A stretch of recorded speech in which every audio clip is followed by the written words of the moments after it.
le sujet, la foudre, je vais essayer de vous le présenter évidemment sans aborder des équations de Maxwell, parce que comme l'a dit Jacques, dans le cadre de mon travail, je me suis battu avec pas mal d'équations, des intégrales triples, des porte-manteaux, comme disait ma femme.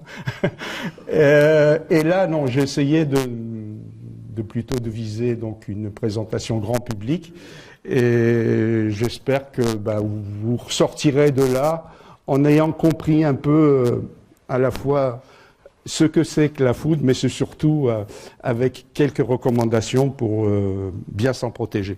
Donc, je vous propose d'abord de faire un bref historique de la foudre, et puis après, vous donner une explication vraiment physique du phénomène, ce qu'on en sait aujourd'hui, et vous verrez que, bien qu'on ait vraiment très bien progressé dans la connaissance du phénomène, il subsiste encore quelques mystères de la foudre, donc je vous en parlerai.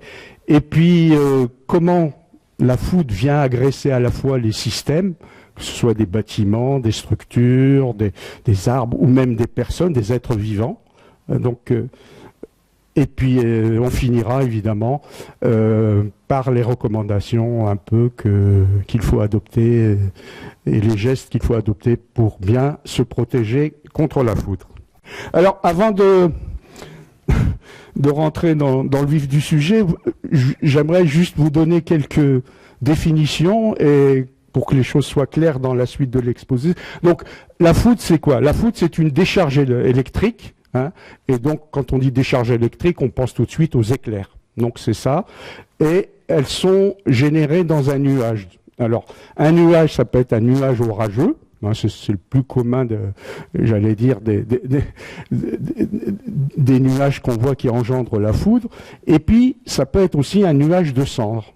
Donc de volcanique.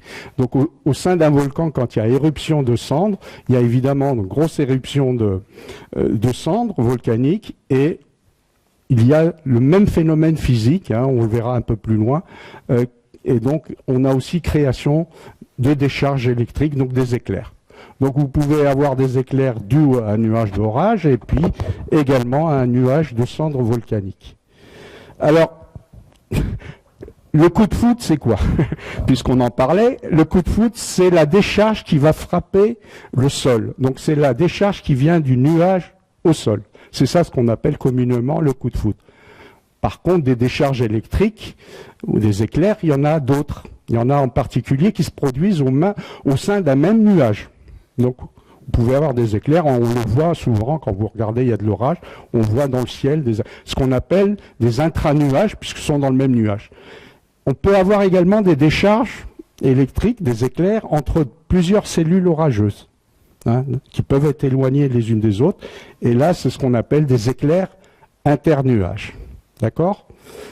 Voilà. Ça étant explicité, clair, passons à la suite. Alors, la foudre, évidemment, a existé bien que la vie apparaisse sur Terre.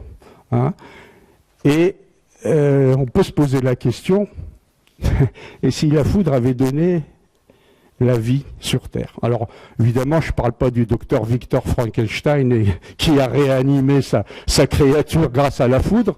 Non, c'est vraiment... Alors, l'hypothèse la plus communément partagée aujourd'hui quant à l'origine de la vie, c'est une origine extraterrestre. La vie serait apparue par des météorites qui seraient un peu écrasés sur la Terre et qui auraient apporté les minéraux nécessaires, principalement le phosphore. Le phosphore, c'est vraiment la colonne vertébrale de l'ADN et de l'ARN, et c'est ça qui j'allais dire, nécessaire au métabolisme des cellules. Et c'est ça qui peut créer la vie. Alors, ça, l'explication, comme je vous disais, la plus plausible, c'est que ces météorites auraient apporté ce matériau, le phosphore principalement, et ça aurait généré effectivement la vie. Il y a une autre hypothèse qui vient d'apparaître, et elle date de 2021, et qui est parue dans la revue Nature Communications, et c'est celle des éclairs. Ce serait les éclairs qui auraient engendrer un peu la vie sur Terre. Alors l'explication, donc, c'est que lorsqu'il y a, comme je vous le disais tout à l'heure, avant l'apparition de l'homme, les volcans étaient déjà très actifs, et ces volcans peuvent évidemment donner lieu à des décharges électrostatiques, comme on l'a vu, grâce à ces nuages de cendres volcaniques. Une fois que les éclairs se produisent, alors je ne sais pas si le pointeur marche. Ah, s'il est tout petit, voilà. Donc, vous voyez les éclairs qui se produisent, et lorsqu'un éclair frappe le sol, il y a un phénomène, il faut savoir que, je vous le dirai un peu plus loin, mais la température que peut atteindre, c'est 30 000 degrés Celsius, d'accord? Donc, au niveau de l'impact foudre, le sol va se vitrifier. Et donc, la vitrification du sol au niveau du point d'impact va créer ce qu'on appelle des fulgurites. C'est ces formes bizarres que vous voyez là. Voilà. Et ces fulgurites ont la particularité de contenir beaucoup de phosphore. Et ce phosphore, donc, va se diluer après dans l'eau, ici, et ça va engendrer tout le processus. Donc, comme je vous le disais, le phosphore étant nécessaire au métabolisme des cellules. Alors, cette hypothèse, elle est toute récente, donc c'est quand même, ça demandera évidemment une confirmation, mais les auteurs disent que elle est d'autant plus plausible que les impacts de foudre étaient plus intenses à l'époque où la vie est apparue sur Terre. Ils étaient 10 fois plus nombreux qu'aujourd'hui, les éclairs. Et surtout, contrairement à la théorie des météorites, dont la fréquence avait décru au fil du temps, celle des éclairs a l'avantage de produire une source continue de phosphore. Parce qu'il faut voir que les éclairs à cette période-là étaient très très nombreux. Voilà, donc c'est une étude toute récente qui pourrait montrer que la foudre peut être à l'origine.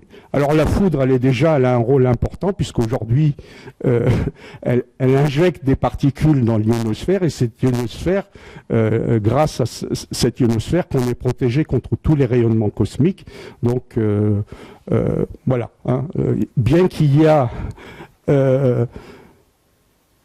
cette hypothèse, la foudre, dans tous les cas, a un rôle important sur Terre, et on le verra un peu plus loin. Il y a encore des choses qui montrent que on découvre encore des choses sur ce rôle important de la foudre. Voilà. Donc ça, c'était en guise de préambule. Je vais maintenant, au fil du temps, donc vous expliquer un peu, depuis la nuit du temps, la foudre, je vous le disais, a toujours terrorisé l'homme. Et évidemment, pour eux, c'était, comment dirais-je, la colère des dieux, c'était synonyme de Dieu. Donc souvent, c'était vu comme un châtiment. Et on avait recours à des divinités pour justement implorer soit la protection, soit carrément parfois on invoquait carrément pour aller punir ou châtier. Et donc on le prend dans certaines civilisations, on voyait ça plutôt comme un châtiment, c'est-à-dire que bon, si on reprenait la foudre, c'est parce qu'on avait commis des fautes, et voilà. Donc c'était un châtiment divin, voilà. Et tout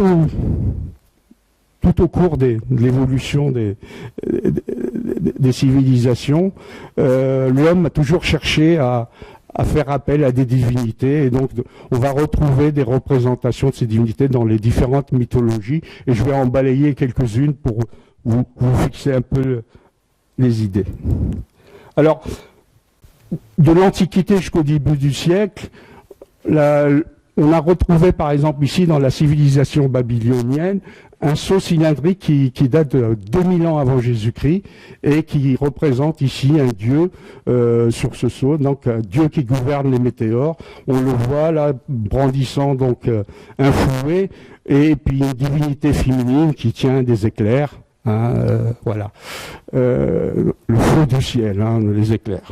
Donc ça, c'était au niveau de Babylone.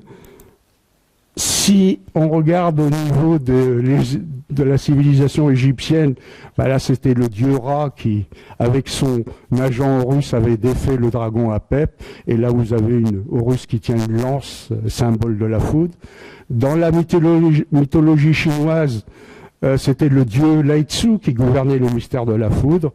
Et la déesse Tianyu dirigeait la foudre grâce à des miroirs, hein, qui étaient aussi considérés, Tianyu était considérée comme la reine de la foudre.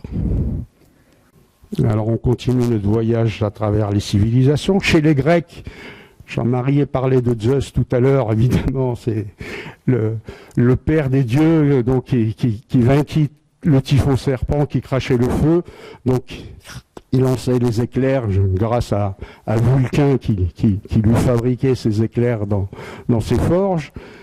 Chez les Romains, c'était Jupiter, dieu du ciel, donc c'est lui qui pouvait faire tomber la foudre contre les personnes qui l'auraient offensé. Donc un coup de foudre chez les Romains, c'était un signe de mauvais présage. Et le laurier, la couronne de laurier que certains empereurs portaient, romains, avait la vertu, soi-disant d'après les Romains, de protéger contre la foudre. Voilà, donc essayez la couronne de laurier, on ne sait jamais. Ensuite, chez les Celtes, les Celtes avaient leur dieu, Taranis. Voilà, le dieu Taranis, qui était le dieu du ciel, de la foudre et du tonnerre.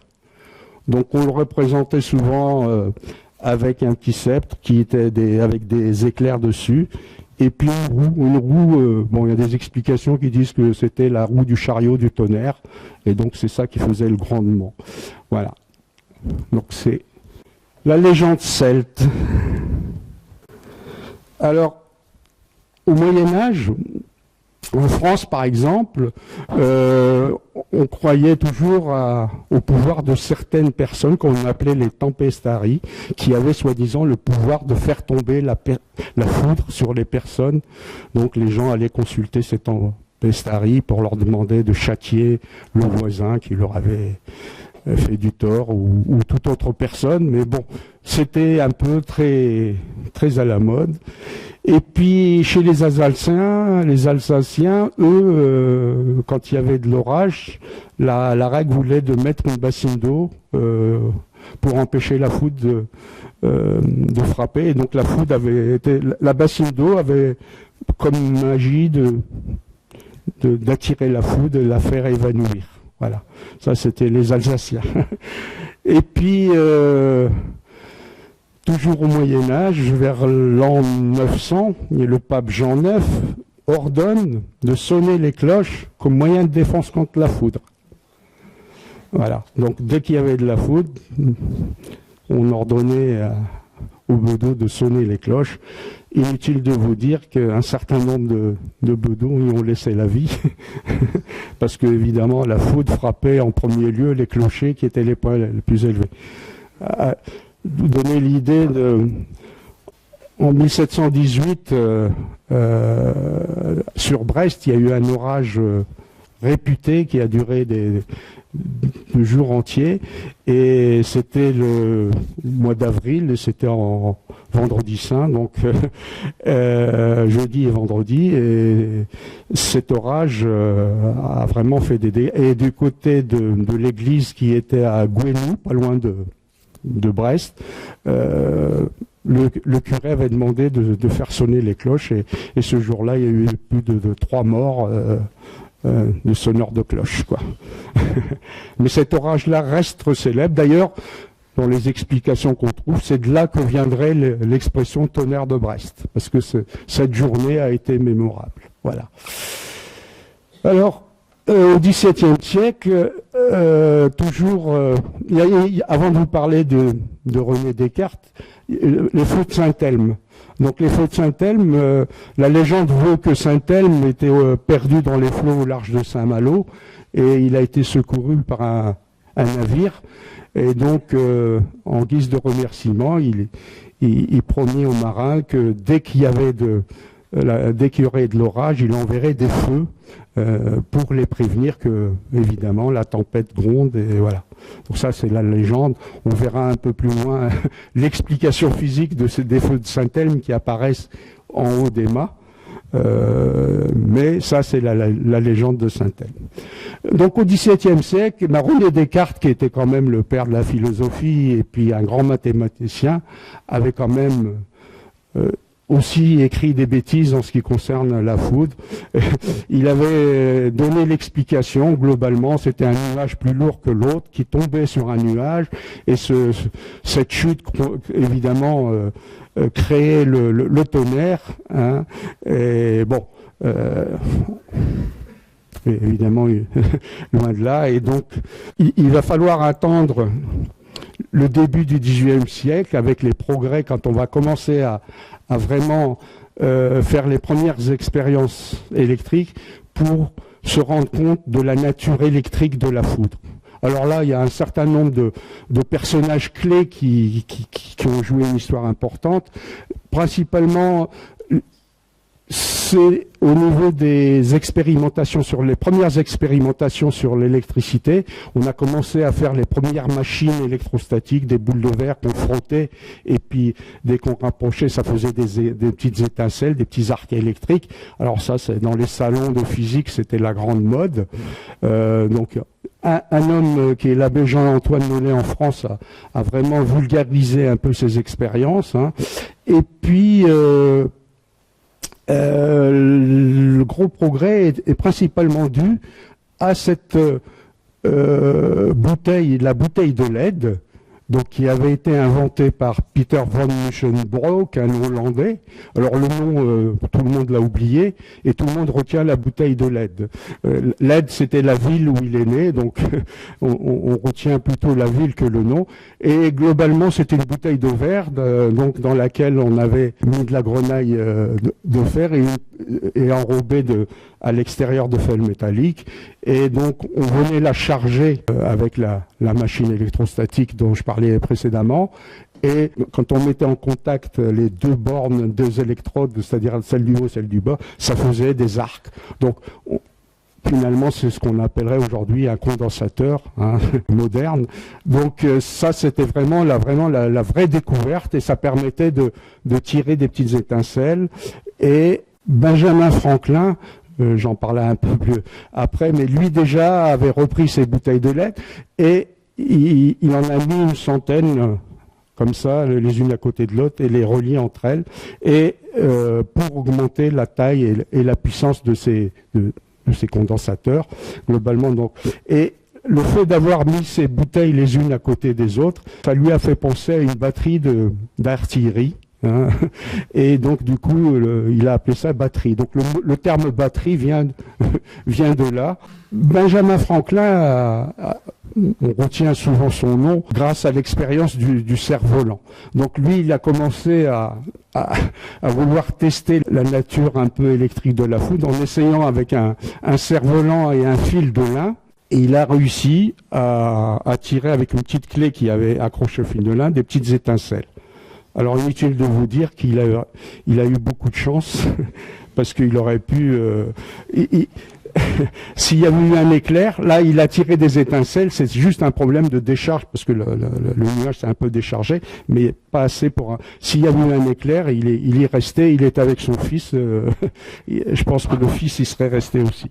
Alors à la même époque en France, c'est à quelques mois près, et on dit que c'est même peut-être avant Benjamin Franklin, c'est Jacques de Romas qui fait, lui, une autre expérience du cerf-volant. Et cette fois-ci, lui, il va utiliser un fil de cuivre, carrément. Par contre, il a eu l'excellente idée de ne pas contacter, de mettre ce qu'on appelle aujourd'hui un éclateur pour tirer, justement, relié à la terre, pour tirer ces étincelles. Donc, l'histoire retiendra plus l'expérience de Benjamin Franklin, parce que bon, il était plus célèbre, et à l'époque il n'y avait pas Internet, on ne pouvait pas échanger instantanément l'information, mais en France on avait également des choses. Et puis Benjamin Franklin était aussi le premier à avoir mis j'allais dire, le principe du paratonnerre. Il explique dans un ouvrage dont la couverture est donnée là, qu'en mettant une tige reliée à la Terre, on pouvait effectivement drainer les éclairs à la Terre. Voilà. Alors, évidemment, pour finir un peu cette historique de la foudre, dès les années 30, on a fait un énorme progrès dans la connaissance du phénomène, lié principalement au développement qui était tout ce qui était appareil de mesure, puisque là on a commencé à caractériser les courants de foudre, les champs, et grâce à ces appareils de mesure électronique, et du coup on a commencé à avoir vraiment une meilleure connaissance du mécanisme de la foudre. Et puis parallèlement à ça, une fois qu'on connaissait mieux la foudre, on a également développé des moyens efficaces de se protéger, donc en particulier le paratonnerre et le parafoudre que j'évoquerai un peu plus loin. Voilà, donc ça c'était un peu ma petite phase historique de la foudre. Donc maintenant, vous donner quelques chiffres sur la foudre. Il y a à peu près 2000 orages en permanence autour du globe terrestre. Et ça veut dire qu'on a globalement, chaque seconde, on a 100 décharges qui se produisent. Donc 60 milliards de décharges, donc vous en avez une centaine par seconde. Alors la foudre frappe évidemment la France, et elle tombe même à Perros-Guirec, comme vous le voyez sur la photo. En France, on a à peu près 2 millions de coups de foudre sur tout le territoire français. Et ça représente à peu près entre 20 et 40 personnes foudroyées. Les conséquences de ce foudroiement, c'est 20 à 40 personnes foudroyées, des bêtes tuées, principalement des bêtes d'élevage. Je vous dirais un peu par quel mécanisme elles sont, j'allais dire, victimes de la foudre. Et puis, il y a évidemment des incendies, des explosions, quand il y a des liquides inflammables, donc c'est quand même un risque élevé. Des dégâts sur les réseaux de télécom et les réseaux électriques. Et puis chaque année, si on fait un peu le bilan de ces dommages, ça se représente des millions d'euros. Alors, on va maintenant essayer de comprendre un peu le phénomène foudre, et donc on va d'abord expliquer comment la foudre apparaît. Alors pour qu'on ait de la foudre, donc il faut qu'on ait un orage, et dans un orage, c'est une forme particulière de nuage, c'est le fameux cumulonimbus, et pour qu'on ait création de cumulonimbus, c'est des nuages qui sont à forte extension verticale, puisqu'ils ont une hauteur, où vous regardez, de 10 km. Donc, et en général, comme ils viennent s'écraser comme la haute atmosphère, du coup, ils s'écrasent, ils s'étalent en hauteur, et ça vous donne une forme d'enclume souvent. Et ces nuages d'orage sont très caractéristiques. Alors, pour avoir naissance de ces cumulonimbus, il y a deux phénomènes. Il y a les orages de front, c'est-à-dire que c'est un front chaud qui arrive et il va rencontrer un front froid, et l'air chaud va commencer à monter, et donc ça c'est la première chose. L'autre mécanisme de création de ces cumulonimbus, c'est ce qu'on appelle les orages de convection.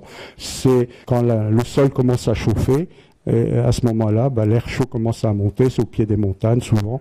Donc les orages de front durent beaucoup plus longtemps, ils peuvent durer parfois 1 à 2 jours. Les orages de convection, en général, c'est l'été que ça se produit, ça ne dure que 2, 3, 4 heures, voilà, c'est juste... Toujours est-il que pour qu'on ait de la foudre, il faut qu'il y ait ce cumulonimbus. Dans le cumulonimbus, à partir du moment où il va commencer à prendre de la hauteur, donc ça veut dire qu'il y a des mouvements ascendants d'air là-dedans, d'air chaud qui vont monter, et donc il y a des particules d'eau, et plus on monte en altitude, les particules d'eau se transforment en particules de glace, et donc ces mouvements ascendants, il faut savoir que c'est des courants d'air qui sont à 25 mètres secondes, donc vous voyez la machine thermique que ça fait. Donc tous ces éléments, toutes ces particules vont se frotter entre elles, Et globalement, dès qu'il y a friction entre ces gouttelettes d'eau, ces cristaux de glace, on va avoir création de charges électriques. D'accord, hein, ce phénomène va nous donner des charges électriques. Les charges électriques, les plus lourdes vont aller en bas du nuage. Et pour schématiser un peu, c'est un peu plus complexe, mais juste pour schématiser, globalement, quand le nuage d'orage, le cumulonimbus, est mature, on va retrouver au sommet du nuage une grosse poche de charges positives et à la base du nuage des charges négatives. Alors évidemment, au niveau du sol, on va avoir en opposition aux charges négatives des charges positives. Il faut savoir que le champ électrique qui existe entre la base du nuage et le sol, par beau temps, quand il n'y a pas d'orage, c'est le champ électrique que nous renvoie l'ionosphère. Globalement, on est à quelques centaines de volts par mètre. Donc c'est rien.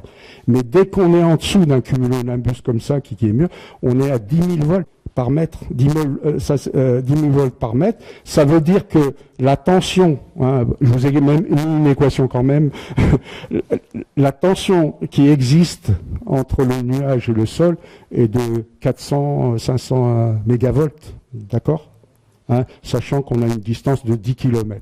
Donc, évidemment, la rigidité électrique entre le nuage et le sol va être rompue, et à ce moment-là, on va avoir un éclair, hein, qui n'est finalement qu'un amorçage entre le nuage et le sol. Voilà. Alors, le champ électrique, si on se met juste en dessous à la verticale, alors à la verticale du nuage, c'est là qui va être le plus fort. Plus on va s'éloigner horizontalement, évidemment, le champ électrique va diminuer. Et il y a un autre phénomène, quand on est au sol, lorsqu'on a des aspérités, des choses très très pointues, il y a une intensification, hein, c'est l'effet de pointe, l'effet couronne, donc, et le champ électrique va s'intensifier au niveau de toutes les pointes. D'accord ? Et c'est ce que je vous expliquais tout à l'heure quand je vous parlais des faux Saint-Elme. Sur un mât de bateau, c'est parce qu'on a une pointe et une intensification.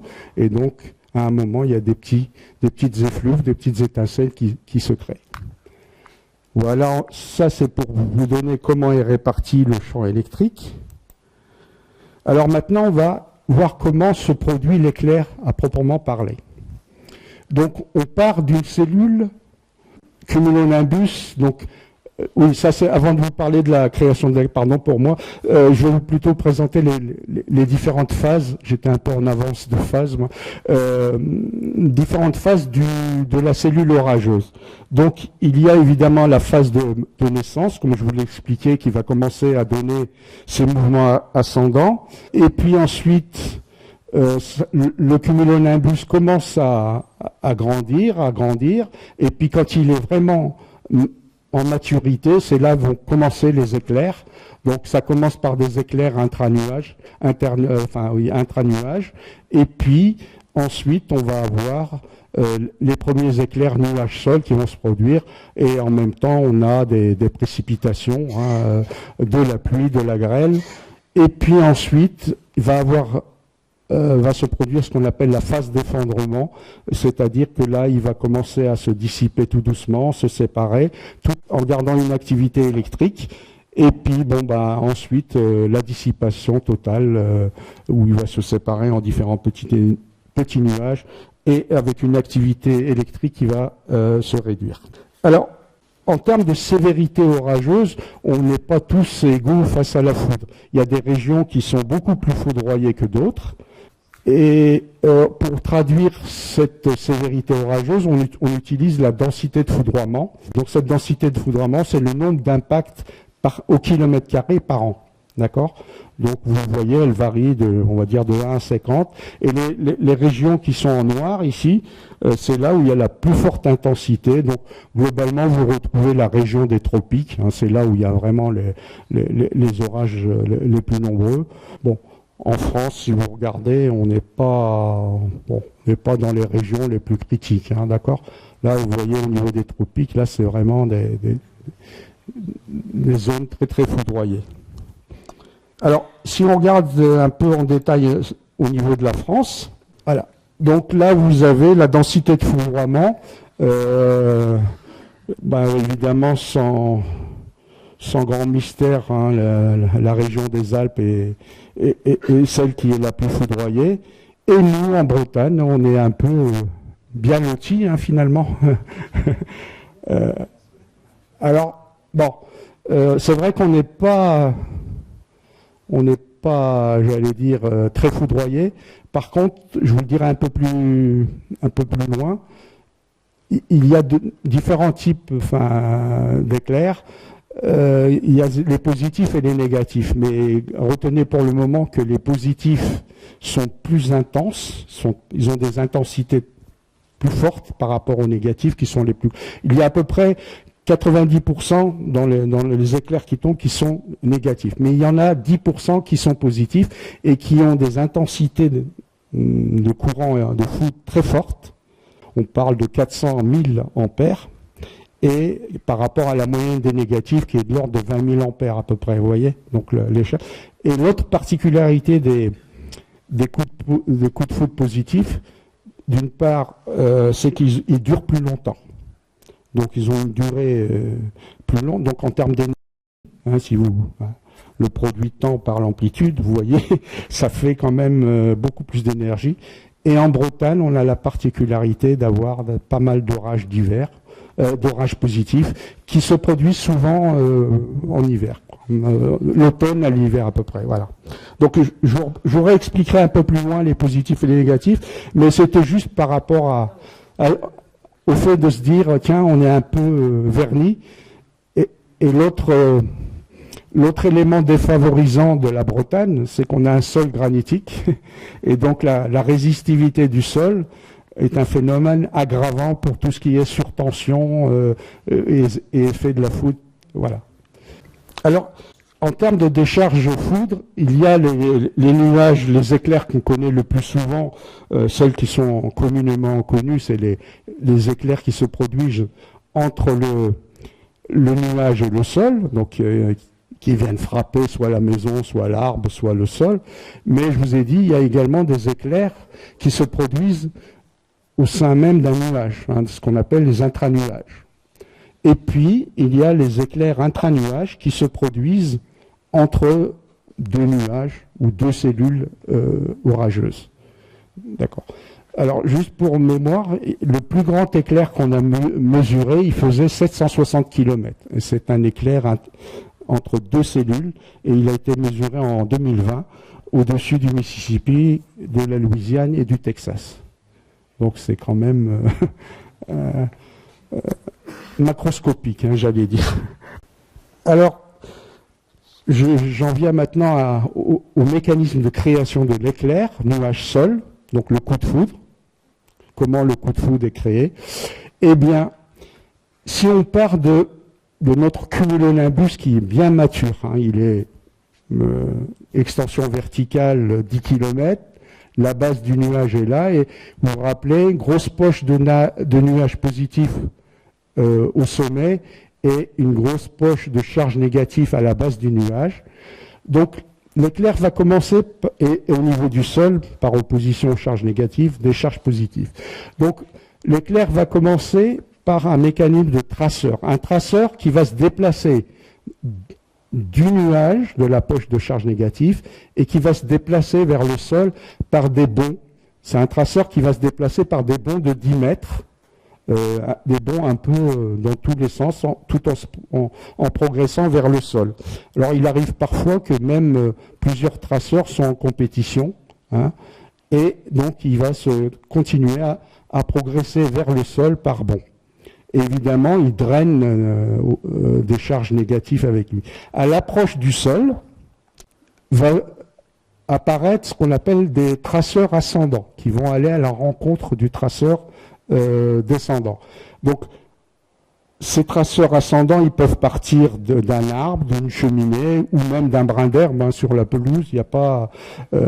Et donc, à partir du moment où un de ces traceurs ascendants va rencontrer un premier précurseur descendant, enfin un traceur descendant, il y a jonction. Et c'est à ce moment-là, tous ces phénomènes de traceurs dont je vous parle ne sont pas visibles à l'œil nu. Hein, on ne les voit pas du tout. Par contre, comme ils drainent des charges, donc il y a des courants, on peut mesurer le rayonnement produit par ces traceurs. Et en général, ils rayonnent dans la bande VHF. Et donc, on peut. Par contre, à l'œil nu, on voit rien. C'est au moment où la jonction se fait que va se produire ce qu'on appelle l'éclair. Et cet éclair, c'est un arc en retour, parce que ça va partir du sol vers le nuage. L'éclair va, une impulsion de courant énorme de plusieurs milliers d'ampères va partir vers le nuage. Donc, contrairement à ce qu'on croit, l'éclair ne tombe pas, hein, il part du sol vers le nuage, mais bon, là, avec l'œil, on ne peut pas s'en rendre compte. Et donc, ce premier arc en retour, donc, va produire cet éclair. Évidemment, une température, je vous disais, de 30 000 degrés Celsius, donc ça va compresser l'air imaginé. Donc il y a une onde de choc qui va se créer dans ce canal thermalisé et ça va produire ce qu'on appelle le tonnerre, hein, une onde de choc, le tonnerre. Et évidemment, il y a un troisième élément qu'il faut aussi considérer, c'est que ce courant de plusieurs milliers d'ampères, hein, qui circule dans ce canal qui fait 10 km de long, vous imaginez un courant qui circule dans un fil de fer, un fil de fer de 10 km. Vous voyez la belle antenne que ça peut faire. Alors, une fois que ce premier arc est passé, il va s'éteindre. Par contre, le canal qu'il avait suivi, lui, il reste un peu thermalisé et un deuxième traceur pare-bond va partir et il va suivre le même chemin que le premier. Et puis, un traceur ascendant va aller à la rencontre et puis on va avoir un deuxième arc en retour. Extinction et le processus recommence. Troisième fois, quatrième fois, cinquième fois, hein, jusqu'à ce que l'équilibre entre le nuage et le sol se réalise. Il faut savoir que dans un éclair, on peut avoir jusqu'à 20 décharges. Hein. Donc, évidemment, à l'œil nu, on a l'impression qu'il n'y en a qu'un. La persistance rétinienne ne permet pas de saisir les nombreux arcs qu'il y a. Voilà. Alors, je vais vous le montrer là. On a essayé de filmer au ralenti. Donc, vous voyez, l'éclair a été ralenti 10 fois. Donc, je vais vous le repasser pour que vous puissiez bien le voir. Et si vous arrivez à bien suivre, vous allez voir les différentes décharges. Alors, comme je vous le disais tout à l'heure, en plus de cet éclair, donc effet lumineux, il y a le tonnerre qui n'est que l'onde de choc produite dans ce canal thermalisé. Et puis, alors, juste pour les... Sachant que vous savez que la lumière se propage plus vite que le son, si vous entendez, si vous voyez l'éclair et vous vous amusez à compter à partir du moment où vous voyez l'éclair tomber, vous commencez à compter en secondes, d'accord? Et quand vous entendez le tonnerre, vous avez à peu près 3 secondes. Si vous avez 9 secondes, vous divisez par 3 et vous avez le nombre de kilomètres, globalement. Donc 3 secondes, ça représente 1 kilomètre. Voilà, c'est un petit moyen de savoir si l'éclair était loin ou près. D'accord? Et puis, il y a cette onde électromagnétique. À partir du moment où on a des milliers d'ampères qui circulent dans ce fil de 10 km de long, ça va produire évidemment un champ électromagnétique. Hein, c'est une antenne qui rayonne. Donc, on va avoir un champ électromagnétique qui va se propager très très très loin. Et donc, ce rayonnement électromagnétique, il est utilisé par exemple pour les systèmes de localisation. Quand vous voyez par exemple dans les cartes météo qu'on vous montre à la télé les points d'impact des orages, c'est simplement grâce c'est la société Météorage qui appartient à Météo France maintenant qui fait ça. Le principe, c'est on va essayer de capter ce rayonnement électromagnétique. Donc, chaque station va avoir une boucle, un cadre magnétique croisé, donc deux antennes magnétiques croisées. Et ça fait de la radiogoniométrie. Ça vous permet d'avoir l'angle d'arrivée. Et donc, avec deux stations, vous faites l'intersection, vous avez le point d'impact. Et avec une antenne électrique qui a en plus des deux cadres magnétiques, vous allez pouvoir avoir, grâce à des petits modèles mathématiques, accès à la fois à la polarité du coup de foudre, savoir si c'est un positif ou un négatif, et vous aurez également le nombre d'impulsions qu'il y a dedans et l'intensité de chacune des impulsions. Voilà. Et c'est grâce à ces cartes d'orage. Donc là, pour mémoire, vous avez la partie rouge, c'est la partie active, c'est ce c'est les bleus, c'est les coups qui sont tombés déjà il y a bien longtemps. Donc plus c'est rouge, plus c'est récent. D'accord? Et ce type de cartes, en faisant des statistiques annuelles, etc., vous permettent après de déterminer les cartes de la densité de foudroiement, donc du nombre d'impacts au kilomètre carré par an. D'accord? Que je vous ai montré tout à l'heure. Alors, je vous parlais du coup de foudre.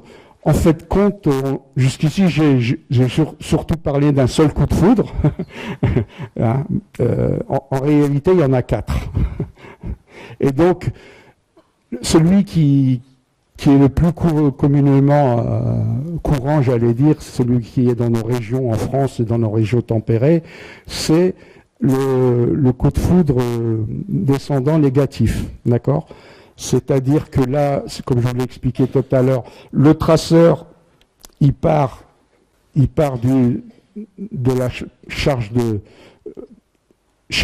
la poche de charge négative et il se propage en descendant vers le sol. Donc traceur descendant négatif, voilà. Ensuite, vous avez le traceur ascendant. Ça va se déclencher à partir d'un point haut, d'une tour, voilà.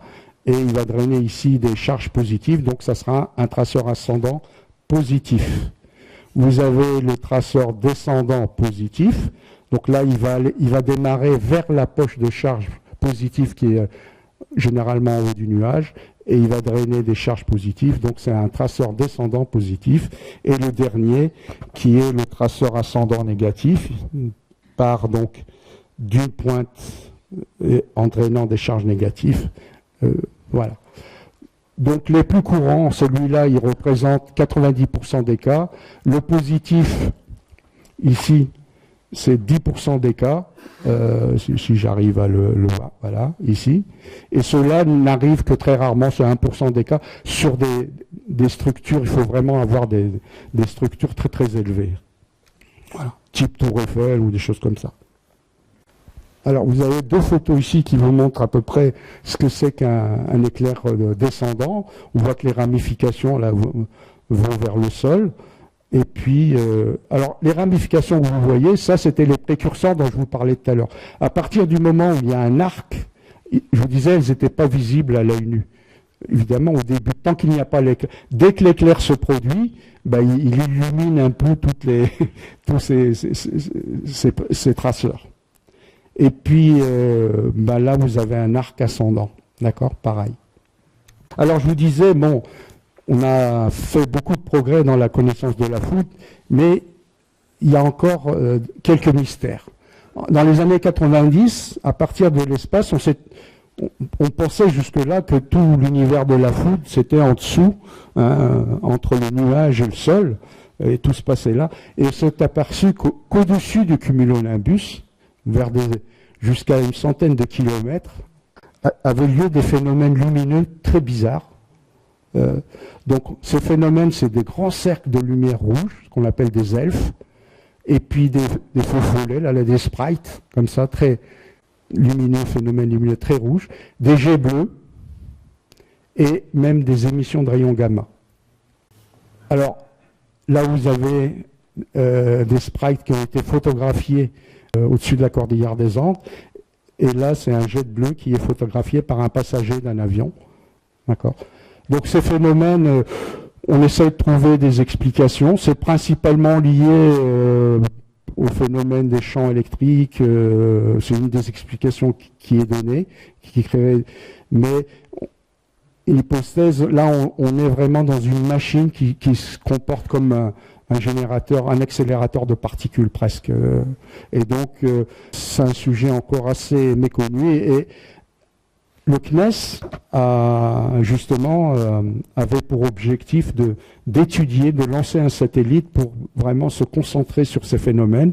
Et ce satellite qui s'appelait Taranis, rappelez-vous le dieu de la foudre de Celte, et ben malheureusement il a été lancé le 17 novembre 2001, mais il a fini au fond de l'eau avec le lanceur. Donc il n'a jamais atteint l'espace. Et du coup, il y a un projet du CNES de lancer un Taranis 2, mais à l'heure actuelle, il n'a toujours pas été lancé. Donc, à suivre. Bon, commencez à peu près à voir comment la foudre se produit. Hein, vous voyez maintenant, quels sont ses effets? Parce que, bon, il y a des effets. Alors, la foudre, quand elle tombe, l'effet, j'allais dire, le plus dangereux, c'est quand elle tombe directement, c'est l'effet direct, qu'elle tombe sur un arbre, sur une personne, sur une maison, sur une ligne téléphonique. Ça, c'est le cas le plus défavorable. Elle tombe sur les lignes, c'est toujours l'impact direct, hein, d'accord. Par contre, elle peut tomber à proximité, au sol, et auquel cas elle va produire un rayonnement, on l'a vu, hein, donc dès qu'il y a un éclair, il y a un rayonnement électromagnétique. Ce rayonnement électromagnétique, qui est symbolisé ici par ces cercles, il va se coupler aussi aux lignes téléphoniques, il va impacter directement les équipements électroniques. Et puis, il y a un troisième phénomène, lorsque la foudre vient frapper au sol, ici, alors où il est là, voilà, autour du point d'impact de la foudre au niveau du sol, va se produire une élévation de potentiel du sol, et donc on aura des différences de potentiel énormes, et une partie de cette élévation de potentiel va être transmise via le réseau de terre aux équipements, et donc ça peut créer des claquages aussi à l'intérieur. Voilà. Et cette élévation de potentiel de sol, là, elle peut être également dangereuse pour les êtres vivants. Donc je vous montrerai par quel mécanisme, après, elle peut impacter les êtres vivants également. Donc ça, c'est un peu les mécanismes d'agression. Donc ces mécanismes ont des effets, évidemment, des effets électrodynamiques. Ça vient un courant intense avec des températures très élevées, ça vient créer de ces effets électrodynamiques, ça perfore le béton, au niveau des fers à béton, ça explose. Il y a des ruptures de câbles, des déformations mécaniques, il y a des déflagrations, les vitres sont souvent soufflées, il y a également des ondes de choc qui peuvent affecter des personnes, et puis il y a des effets thermiques, puisqu'il y a, au point d'impact, température très élevée, il va y avoir des fusions, des échauffements de conducteurs de faible section, et puis des étincelles qui se créent, et je l'ai déjà un peu évoqué tout à l'heure, au niveau du point d'impact du sol, il va y avoir une vitrification de la prise de terre, hein, et création de ces petites fulgurites là dont je vous parlais tout à l'heure. Alors vous avez quelques photos là un peu de dégâts que ça a. Bon au niveau des arbres, comme il y a de la sève, ça explose.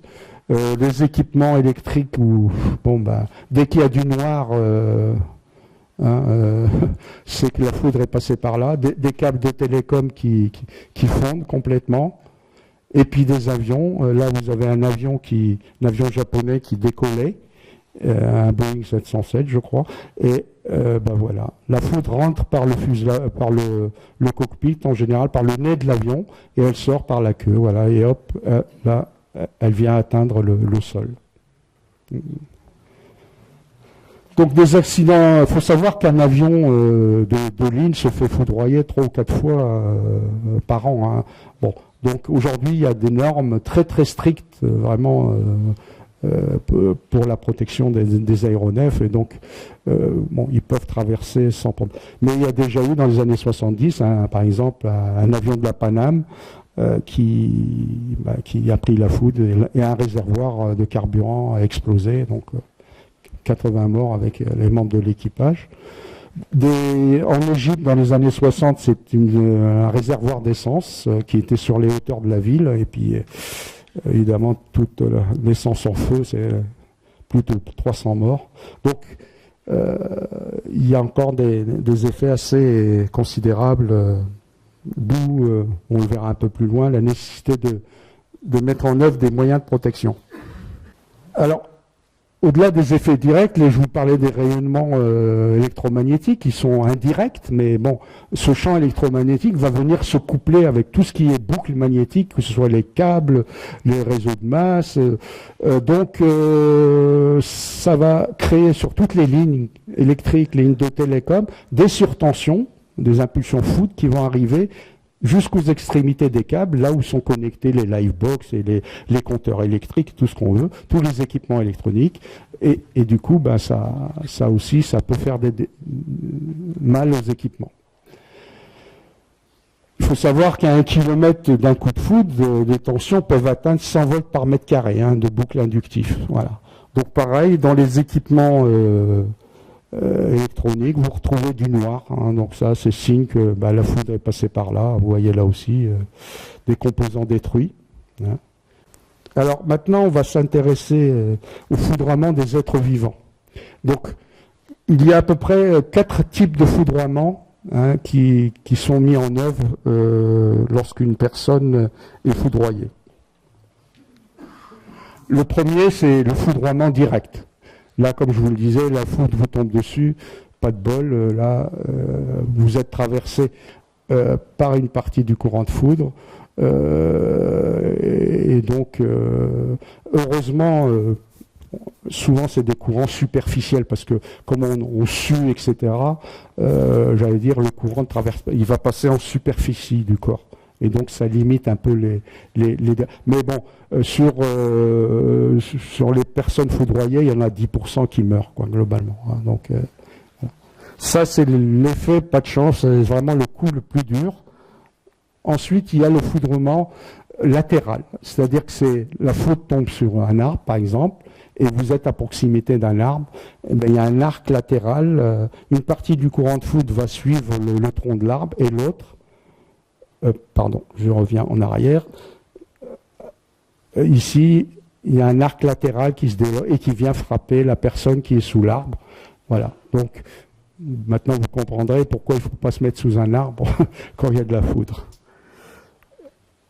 Le troisième type de foudroiement, c'est par contact. Vous touchez une structure qui vient d'être foudroyée, là, vous ramassez une partie du courant de foudre, pareil, et vous allez en subir un peu les inconvénients. Et le dernier, alors, hop, voilà. Le dernier, c'est le foudroiement par tension de pas. C'est ce que j'évoquais tout à l'heure, quand la foudre vient frapper, hop, je me repère, voilà, la foudre vient frapper le sol. Je vous disais, au niveau du point d'impact, il y a une élévation de potentiel du sol. Donc, et globalement, entre les deux jambes d'une personne ou d'une bête, une vache ici, il va y avoir une différence de potentiel, une tension électrique entre les deux jambes.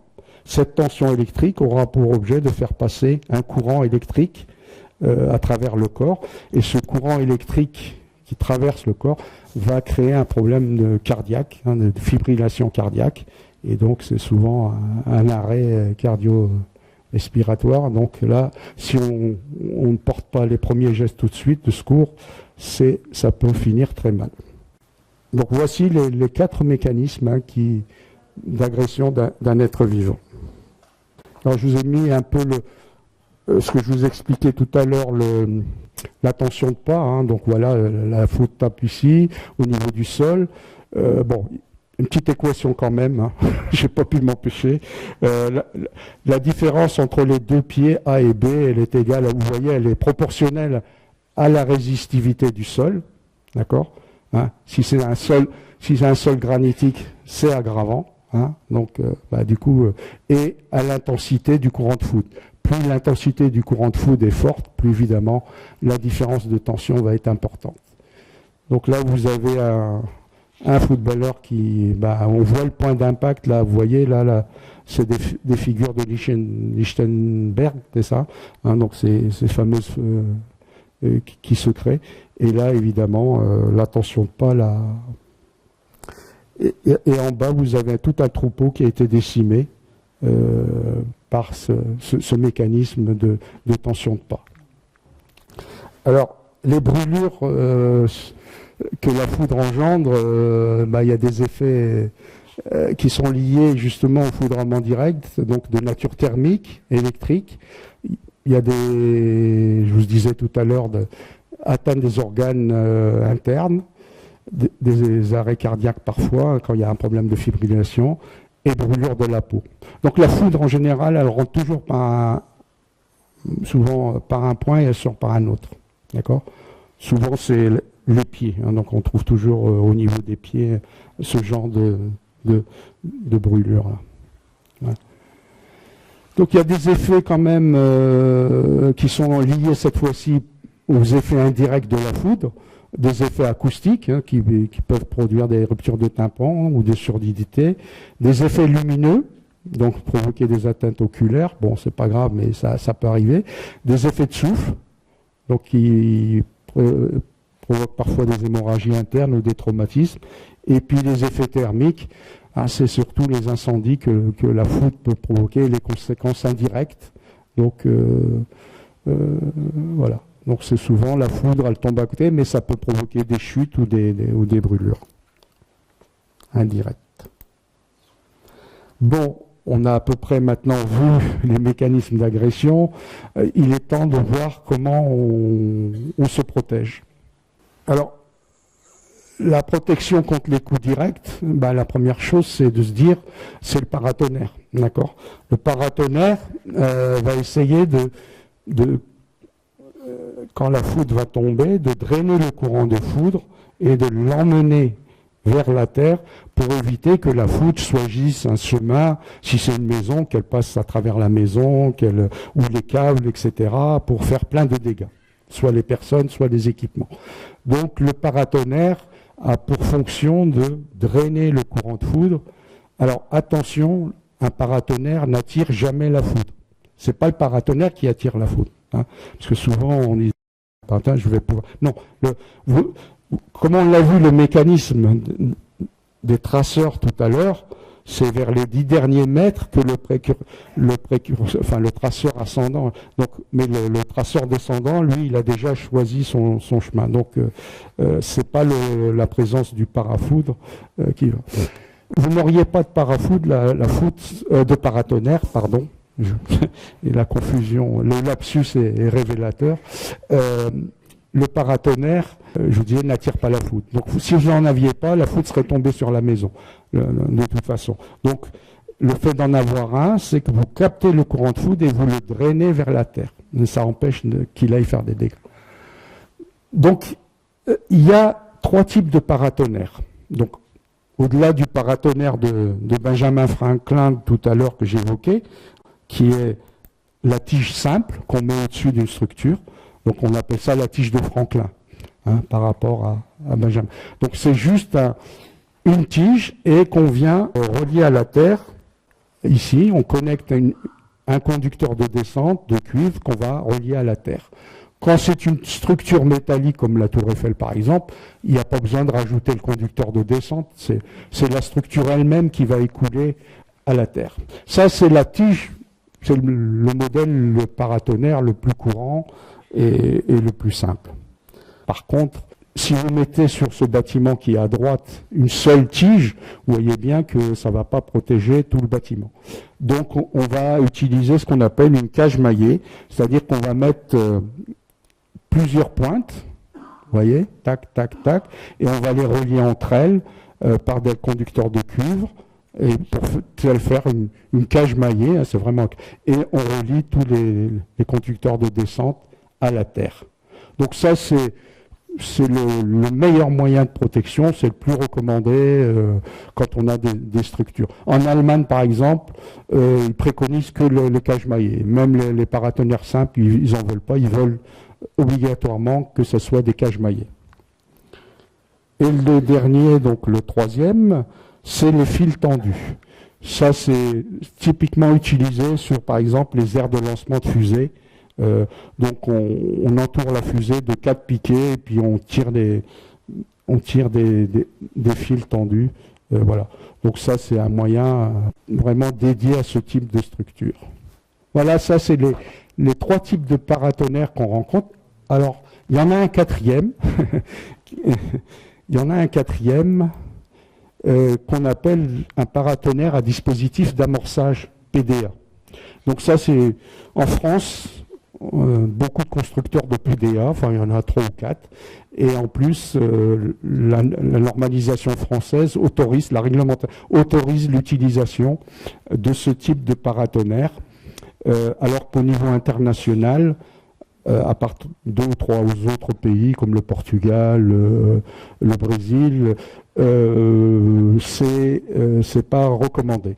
Et c'est surtout pas reconnu par l'instance de normalisation qui est la CEI, hein, qui a bien défini les moyens de protection. Donc hormis en France et dans quelques pays, il est interdit par la normalisation internationale. Alors le principe, vous le voyez là, c'est un dispositif qui contient une électronique, et donc cette électronique est alimentée par, je vous ai dit, le champ électrique quand le cumulonimbus est au-dessus, donc il y a un champ électrique intense, donc ce champ électrique on s'en sert pour alimenter l'électronique, et cette électronique va créer des étincelles, des petites étincelles au sommet de la pointe.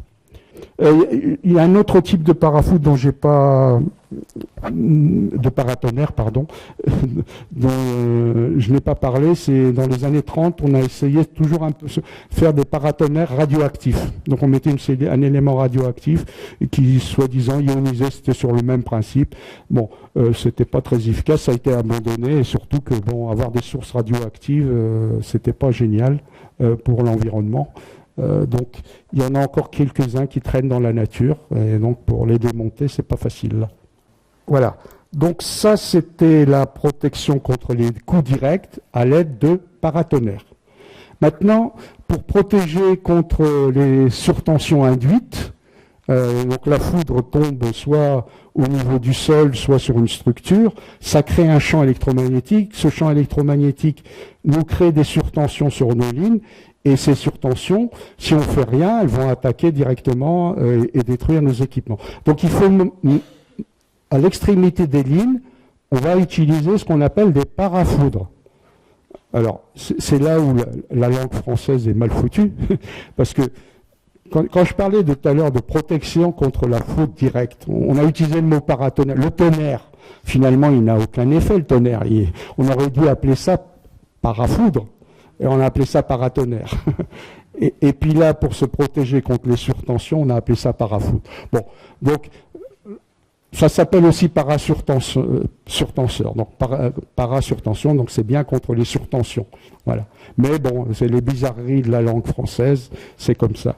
Donc, protection contre les surtensions à l'aide de parafoudres, et il y a différentes technologies pour ces parafoudres. Jean-Marie tout à l'heure parlait des parafoudres à gaz. Donc les parafoudres à gaz, c'est ceux qu'on utilise sur les lignes télécom. C'est des cellules dans lesquelles il y a un petit gaz rare, et donc quand on va mettre un parafoudre entre un fil et le sol, et donc au repos, j'allais dire, c'est une impédance, c'est un circuit ouvert, et dès qu'il y a une tension qui va apparaître, au bout d'une certaine tension qui est prédéfinie pour le parafoudre, le gaz va s'amorcer, donc il va se mettre en court-circuit et écouler toute l'impulsion foudre vers la Terre. Donc ça, c'est le principe des parafoudres à gaz.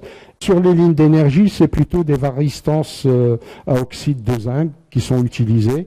Donc c'est le principe d'une résistance non linéaire. Globalement, c'est pareil. Dès que la tension va augmenter, à un moment, la résistance va diminuer, et du coup, ça va se mettre à écouler vers la Terre courant de foudre. Voilà. Donc ça, c'est les parafoudres qu'on peut retrouver sur Raidin dans son tableau basse tension.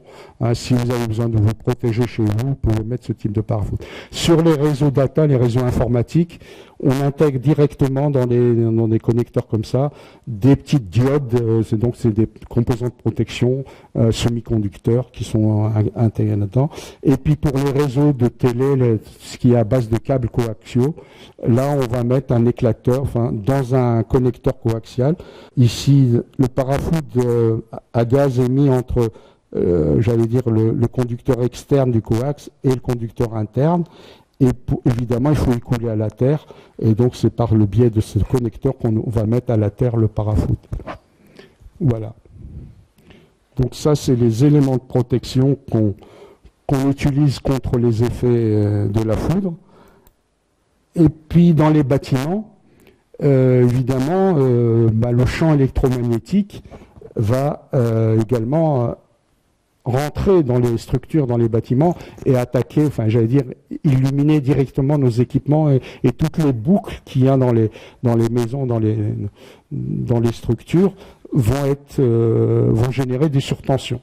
Donc un autre moyen de protection pour réduire justement ces effets de champ électromagnétique, c'est de faire ce qu'on appelle des réseaux de masse maillés. On va interconnecter on va mettre des ceintures, des conducteurs de protection tout autour du bâtiment, et puis toutes les masses métalliques, les chemins de câbles, les écrans des câbles, les châssis des équipements, tout ce qui est métallique, on interconnecte tout ça au niveau de ces ceintures de telle manière à avoir une structure tridimensionnelle et maillée avec des mailles grosso modo de 2 mètres sur 2 mètres. Ce qui fait que lorsque la foudre va impacter par exemple un bâtiment, quand elle va tomber sur le bâtiment, on a une élévation de potentiel et donc la tension qui peut apparaître entre 2 points de ce réseau de masse et puisqu'on est maillé, donc on a un réseau équipotentiel, donc à égal potentiel, donc des tensions très faibles. Alors que si on n'avait pas de réseau, à une époque, dès qu'on mettait un équipement, on venait le relier, le châssis à la terre. Donc on allait chercher la terre à 10 mètres, 20 mètres plus loin. Et donc ce conducteur de 10 mètres, il avait une certaine inductance. Et du coup, quand la foudre tombait, ça faisait des surtensions à l'entrée des équipements qui faisaient tout éclater. Avec ce principe-là, on s'assure, ce réseau de masse maillée, qu'entre 2 points quelconques du réseau, on aura des surtensions très faibles, bien en deçà des tensions nécessaires à la destruction des équipements. Donc ça, c'est pour un petit centre, mais si vous avez un bâtiment, plusieurs étages, vous faites ce principe de réseau de masse à chaque étage, où vous faites des îlots, le réseau de masse finalement, et vous interconnectez les îlots par des conducteurs de cuivre, et tout ça est relié au réseau de terre. Voilà. Donc je pense que là, on a à peu près fait le tour des éléments de protection. Alors, dans ce qui est, je vais vous parler maintenant des études de la foudre en laboratoire in situ. Les grands progrès qui ont été faits sur les mécanismes de protection que j'évoquais précédemment, ils ont été faits grâce justement à des essais. Ces essais ont été faits en laboratoire. En France, le laboratoire d'EDF des Renardières permet, et vous l'avez en photo ici, il est situé près de Fontainebleau, permet avec des plateaux comme ça, des générateurs de tension énormes, de générer des étincelles d'une dizaine de mètres de hauteur. Et donc, ça permet, avec ces générateurs, d'étudier sur des modèles à échelle réduite. Par exemple, ici, EDF a beaucoup travaillé pour la protection des lignes haute tension, des pylônes haute tension. Donc, ils ont là, ils provoquaient des grandes étincelles sur des pylônes. Sur l'ONERA, par exemple, a travaillé avec les Renardières pour faire des essais en vol sur des maquettes d'avions. Donc, vous voyez le mécanisme d'agression d'un avion. Donc, vraiment très utile pour comprendre ces mécanismes. Toujours en activité, ce laboratoire. Bon, ça a été il y en avait 2 ou 3 des grands laboratoires comme ça à travers le monde. Aujourd'hui, ils sont un peu, j'allais dire, ils tombent en désuétude parce que, les progrès on fait un bon fulgurant et donc il y a moins besoin aujourd'hui d'essais. Et puis, j'allais dire, l'inconvénient de ce type d'essai, c'est qu'effectivement, on fait des étincelles relativement courtes. Et donc, dans un premier temps, on a voulu se rapprocher de la nature, de la réalité, donc d'avoir des essais grandeur nature. Et donc, on a commencé à déclencher la foudre en grandeur nature. Et donc, on déclenche la foudre à l'aide d'une technique fusée-fil. Et la première station de déclenchement de la foudre à l'aide de cette technique a été créée en 1973 en France. Donc c'était la première station mondiale, à l'initiative d'EDF, donc avec d'autres partenaires, dont France Télécom est venu rejoindre plus tard, sachant que le premier éclair qui avait été déclenché à l'aide de cette technique fusée-fil l'a été fait par un Américain, professeur Neumann, au large de la Floride, sur son bateau. Il ne l'avait pas fait sur la Terre, c'est à partir de son bateau, il avait tiré la fusée, il avait réussi à déclencher sur son bateau.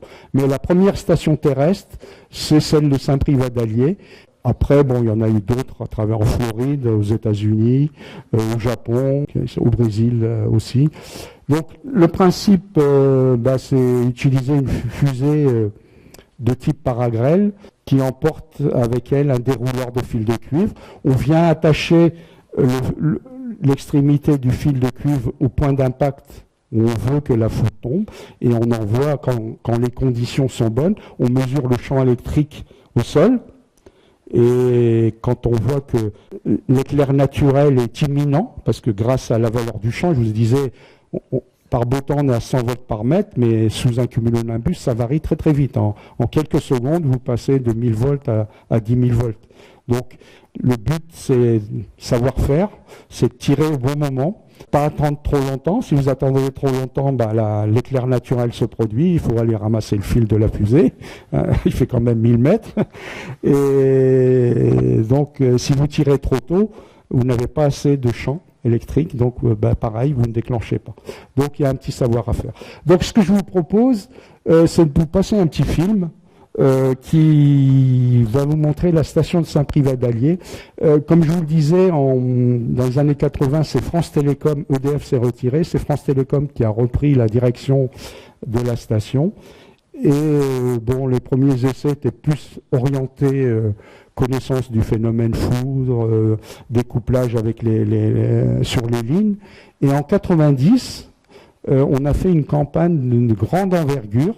On a construit sur le site de Saint-Privat un vrai réseau de télécom, un bâtiment de commutation dans lequel on a mis des autocommutateurs, les derniers cris, les centraux électroniques. Et puis, on voulait tester un certain nombre de principes. Alors, je ne vais pas rentrer dans le détail, mais simplement jusqu'à cette époque, dans les années 90, on a eu un changement de paradigme dans la protection des équipements de télécom, dans les centres.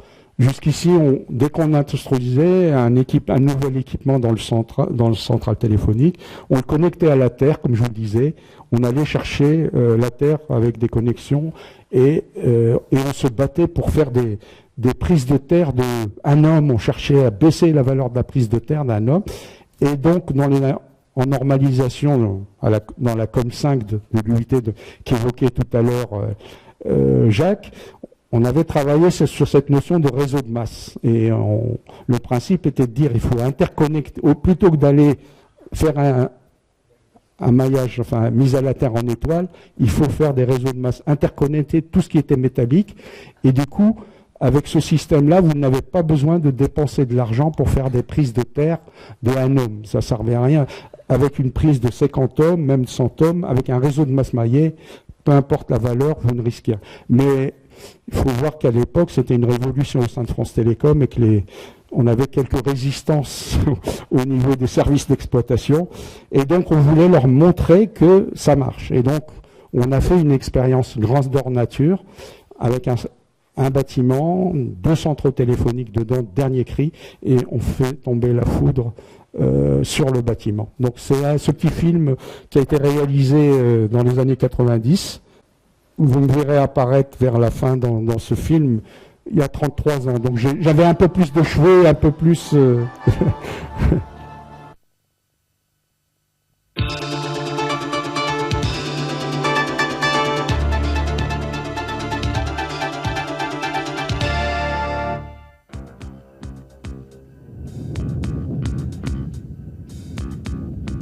Considérée pendant des millénaires comme l'arme des dieux, la foudre demeure un phénomène électrique impressionnant, mais souvent mal connu. Le développement rapide des équipements utilisant des circuits électroniques sensibles rend notre société technologique plus vulnérable aux effets de la foudre. Outre ses effets directs, la foudre engendre des champs électromagnétiques très intenses, capables de perturber le fonctionnement des systèmes électroniques. La protection des installations et des usagers contre les effets de la foudre demeure une des préoccupations majeures de France Télécom. À ce titre, le CNET de Lannion dispose de laboratoires de test des équipements aux surcharges électriques.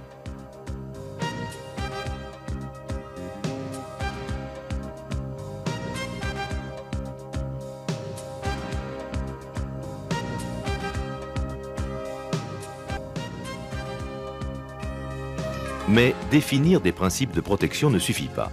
Il faut les valider en étudiant le comportement des systèmes de télécommunication et des ingénieries associées dans un environnement réel.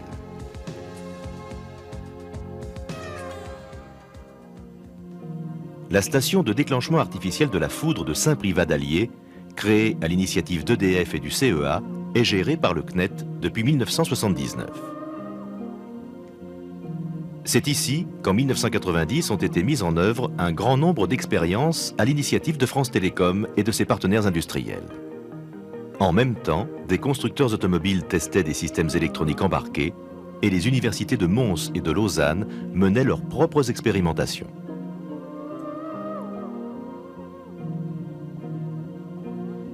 Le principe utilisé pour le déclenchement artificiel de la foudre consiste à remplacer le précurseur ascendant positif par une fusée déroulant un fil métallique relié au sol. Le point d'impact de l'éclair ainsi maîtrisé, on peut analyser les propriétés du canal foudre en mesurant son intensité à l'aide d'un shunt coaxial de 1 milliohm. La station de Saint-Privat est composée de 3 sites. Le site de déclenchement, le site de surveillance de Roujac et le site pilote de Mercœur. Le site de déclenchement comprend l'aire de tir au sol avec sa rampe de lancement, le bâtiment de protection du personnel. 25 mètres plus loin, un pylône hertzien supporte des systèmes de transmission de 2 à 23 GHz. Une rampe de lancement fixée au pylône permettra d'étudier les effets directs de la foudre. Relié au pylône, un bâtiment de classe 4, traité en plan de masse intégré, abrite des équipements de commutation, de distribution et de transmission. C'est bien un véritable réseau de télécommunications qui a été construit à Saint-Privat d'Allier. On y retrouve en effet tout un ensemble de systèmes fonctionnant dans des conditions réelles d'exploitation.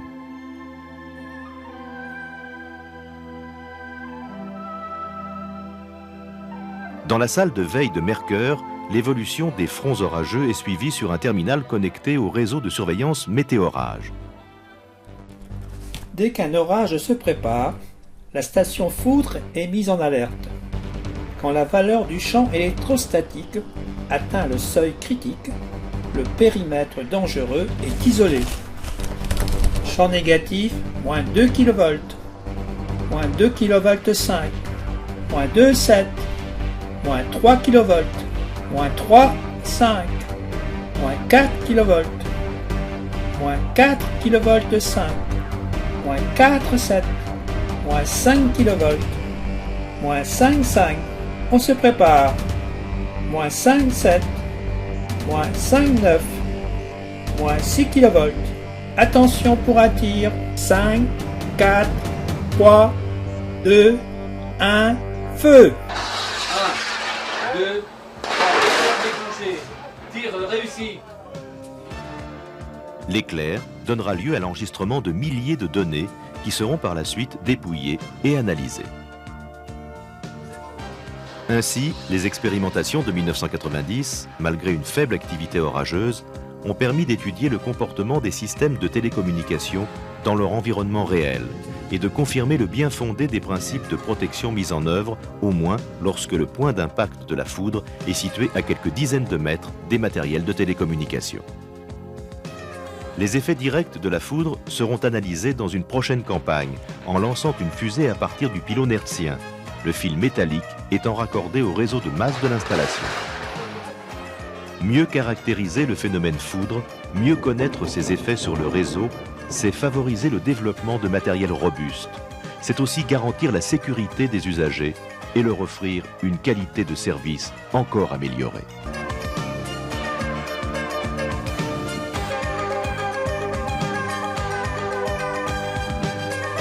Voilà. Donc l'éclair que vous avez vu à la fin sur le pylône, il a été filmé en 91 parce qu'en 90 on n'avait pas eu, on s'était concentré que sur l'air de tir au sol et puis il n'y avait pas beaucoup de phénomènes orageux.